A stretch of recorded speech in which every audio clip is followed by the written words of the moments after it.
যদি অজিত মাহাতো বলে সেটাকে অন্যভাবে রিলে করে কলকাতা পর্যন্ত পাঠানো হয়। অজিত মাহাতো ন্যায্যের জন্য লড়াই করে ন্যায্য কথা বলে দুদিনে ধর্ম জড়োয়াহি ডাক দেওয়া হয়েছিল।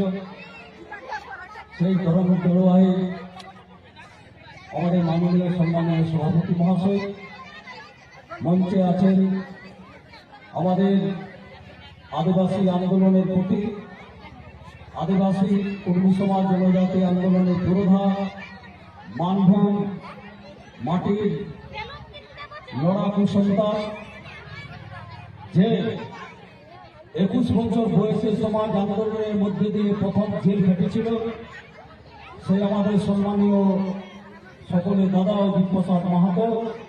আমার মঞ্চে অনেকে আছেন, আমি বক্তব্য রাখতে চাই না, আমি দুটা কথা বলছি, আপনারা একটু গুরুত্ব দিয়ে বিবেচনা করবেন। আমরা স্বাধীন ভারতের ভোট ব্যবস্থার মধ্যে অনেক এমপি, অনেক এমএলএ, অনেক মন্ত্রী, জেলা পরিষদের চেয়ারম্যান, পঞ্চায়েতি রাজ 3 স্তর ব্যবস্থায় অনেক অনেক নেতা আপনারা দেখেছেন।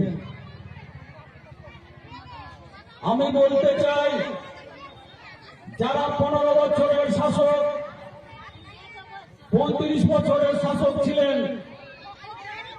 যারা এখনো শাসন করছেন গ্রাম পঞ্চায়েত স্তরে, হয়তো রাজ্য স্তরে অন্য পার্টি, গ্রাম পঞ্চায়েতে অন্য পার্টি, অনেক নেতা, ছোট বড় নেতা কর্মীদের ঘোরা যায় না। আমরা যতটা অজিত মাহাতোর সাথে আমি ভ্রমণ করেছি, ঘুরেছি, 4টা রাজ্য, আসাম, বাংলা, ঝাড়খণ্ড, উড়িষ্যা, কিছুটা ছত্তিশগড় রাজ্য, আমি দেখেছি একটা যেটা বাস্তব, সেই কথাটাই বলছি। অনেক নেতা মন্ত্রী দেখেছেন, কর্মীদের নেতা কাকে দেখেছেন? আমি এটা প্রশ্ন রাখছি, আমাকে দয়া করে উত্তরটা বলবেন। একক কর্মীর নেতাকে, আমি কংগ্রেস, আমি এমএলএ, আমি টিএমসি, আমি মন্ত্রী, আমি বিজেপি, আমি দেশের প্রধানমন্ত্রী, স্বরাষ্ট্রমন্ত্রী, অনেক কিছু, কিন্তু কর্মীর নেতাকে আজ এটা প্রথম বুঝতে হবে। আজ যদি অজিত মাহাতো কর্মী ধরে না জড়িত, এই দুবার রেল টাকা করার কারো বাপের বেটার দম ছিল না, একমাত্র অজিত মাহাতো করে দেখাননি। অনেক নেতা, একটা কথা যদি অজিত মাহাতো বলে সেটাকে অন্যভাবে রিলে করে কলকাতা পর্যন্ত পাঠানো হয়। অজিত মাহাতো ন্যায্যের জন্য লড়াই করে ন্যায্য কথা বলে, মা বোনেদের কথা বলে, এলাকার উন্নতির কথা বলে। আমরা 75-77 বছর স্বাধীন হয়ে গেল দেশটা, এই কর্মী ছেলেগুলা যারা বাঁ দিকে ডান দিকে দাঁড়ায় আছেন, MA, MSc, BEd, MCA, engineering, diploma অনেক পাস করেছে। নেতাগুলা যারা নেতা আছে তারাকে জিজ্ঞাসা করুন, চাল দিকে, ধান দিকে, ছাগল দিকে, বাঁশুর দিকে যে ছেলেগুলাকে পড়ালো, তারা MSc, MA, BEd পাস করে চাকরি পেল না। কেন চাকরি পেল না?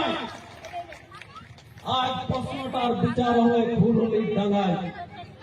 আসামের লোক এসছে প্রচুর, ছত্তিশগড়ের লোক এসছে প্রচুর, উড়িষ্যার লোক এসছে প্রচুর, আমাদের বাংলা, পুরুলিয়া, বাঁকুড়া, মেদিনীপুর, ঝাড়গ্রাম, উত্তরবঙ্গ, দিনাজপুর, মালদা থেকে আরম্ভ করে সমস্ত মানুষ আজ একটা বাস উত্তরবঙ্গ থেকে পুরুলিয়া আসার জন্য 70,000-75,000 টাকা তাদের ভাড়া, এত টাকা খরচ করে তারা হুগলি আসছে।